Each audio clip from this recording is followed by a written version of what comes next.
We're looking into the Canadian Charter of Rights and Freedoms, Article 1, and it reads as follows. The Canadian Charter of Rights and Freedoms guarantees the rights and freedoms set out in it, subject only to such reasonable limits prescribed by law as can be demonstrably justified in a free and democratic society. Now notice that, right? It says that the rights and freedoms, so two different subjects, right? Two different players, if you will. Rights and freedoms. And these rights and freedoms are only subject to reasonable limits prescribed by law, meaning controlled by law or authorized by law. So these rights and freedoms can only be limited if there's a controlling mechanism in the law that allows them to be limited. When we look to Article 2 of the Charter, it says everyone has the following fundamental freedoms, not rights, but freedoms.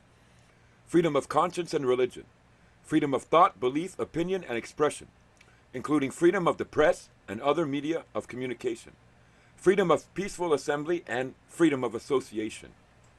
Now, I already walked you through this, right, in my other video recently, where we went back into international law and we pulled up these freedoms. We pulled up freedom of conscience and religion and so forth. And we saw that within the international covenant, right, they allowed a limiting factor. They allowed an abridging factor to be placed upon these freedoms.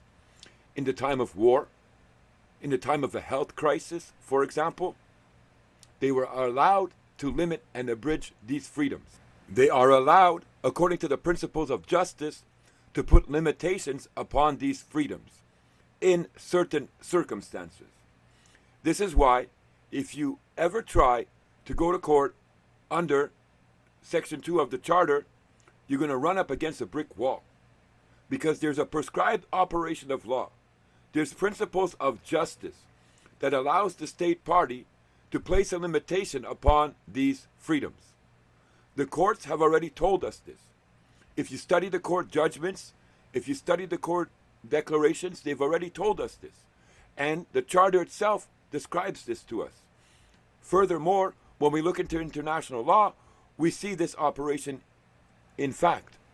We see this operation present. Why? Because in international law, it enumerates the freedom that's listed here in Article 2, but then qualifies it and says a limitation can be placed, but only in certain circumstances. So right away we know that all the freedoms in Section 2 here, they can be limited. And if you try to use Section 2 in order to justify your position, in order to claim that you don't have to have any obligation to be regulated by them, your operation of law, your position, what you bring before the court, is going to fall short. So we're looking at this court case right here, and it shows us something very, very important. And it shows us an aspect about the Charter, Article 1. Here it reads, I conclude that the residence requirement at issue here violates the respondent's right to liberty in a manner that does not conform to the principles of fundamental justice. All right, so the problem here was residency, right? The guy wanted to move somewhere, but the statutory power was saying you can't move there. You're not allowed to move there. If you're going to work for us, you have to be within a certain kilometer range, your residence. So he went to court under Section 7. And what he charged them with was liberty. He said, well, you're denying me my liberty under Section 7 because you're not allowing me to choose where I want to live. You're taking away my liberty. The issue was the residency. The issue was living somewhere, right? But the right that was being denied was liberty. Now the judge goes on to say, look at the bottom. Moreover, and this court has previously held, a violation of Section 7, meaning a limitation or abridgment placed upon your rights under Section 7, will normally only be justified under Section 1 in the most exceptional of circumstances. And then he qualifies it, if at all. Well, why is the court saying that? Why is the judge saying that? And what's he trying to tell us? He's saying to us that our Section 7 rights that are enumerated and safeguarded therein, that Section 1 cannot be applied against them. Why? Well, because they're your fundamental natural rights and freedoms. And remember, they're inalienable to you. And no one has the right to take them away from you. And even the court is acknowledging this because they understand the rule of law and the principle of justice. So the court is saying here, listen, those Section 7 rights, they cannot be limited under Section 1 of the Charter. They cannot. And the judge doesn't say it directly here by saying they will never be. But look at the way he says it. In the most exceptional of circumstances, and then he qualifies it, if at all. So you understand what he's saying. It's very clear what he's saying without saying it. Why? Well, he has to protect public order. So he's clearly teaching us that your rights that come out of Section 7, the right to life, liberty, property, and more than that, security of the person. But those rights are natural rights. And those rights, Section 1 can never place a limitation upon them. So why do you go to court calling on the Charter in Article 2 instead of going to court calling on the Charter in Article 7?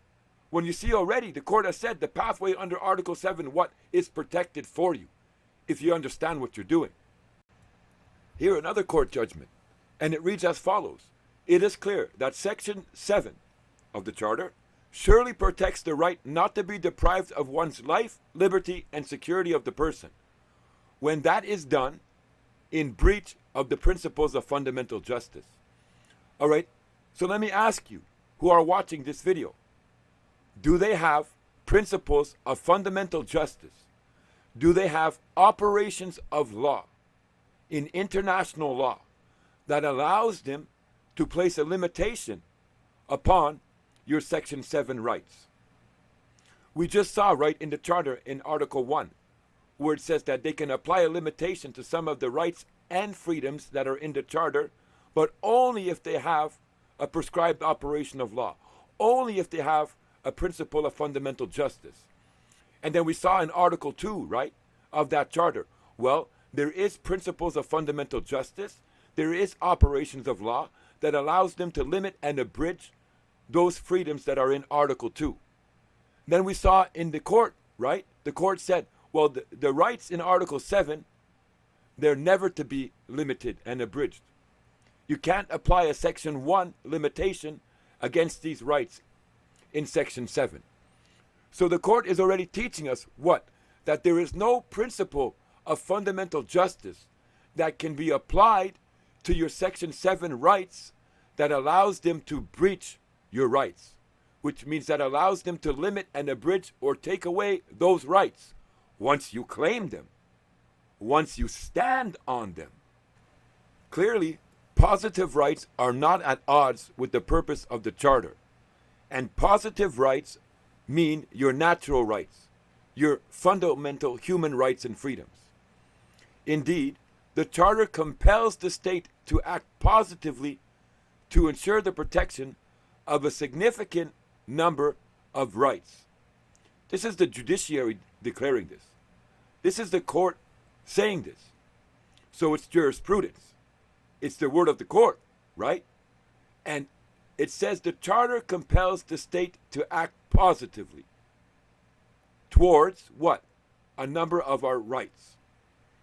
Well, where does the Charter compel the state to act positively to our natural rights, our fundamental human rights and freedoms?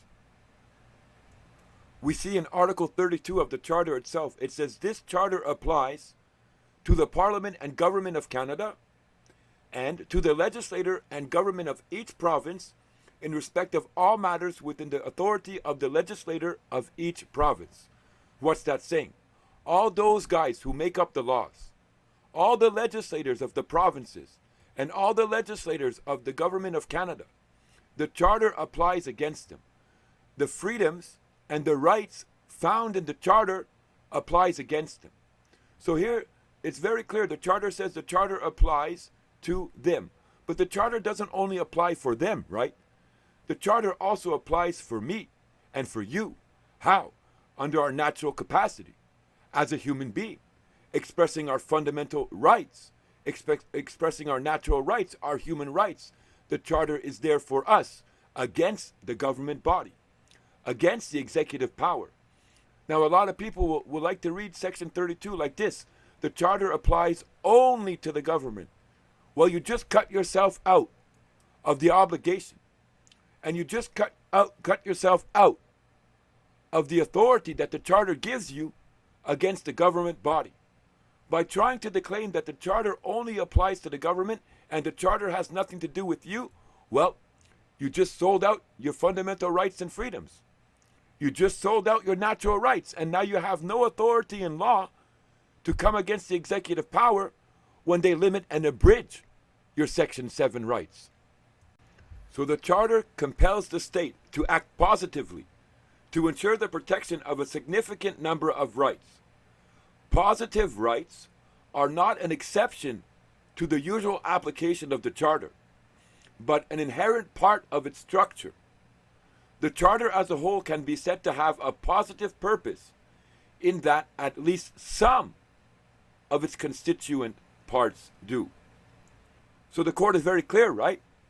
It's saying that only some of the Charter protects positive rights.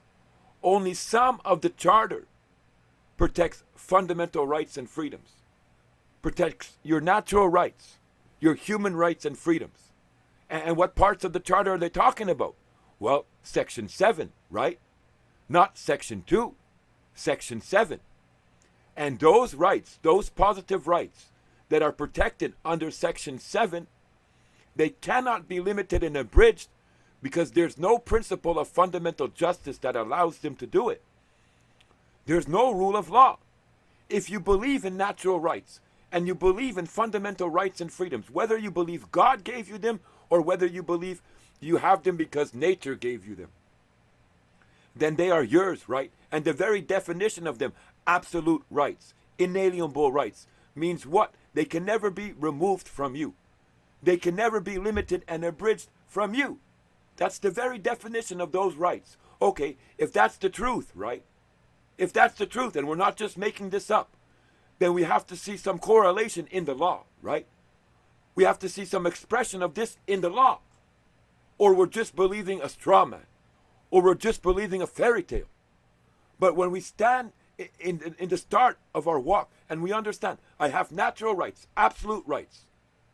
They're fundamental to who I am and they can never be abridged from me. Now, when we look to the law, we see the same thing, right?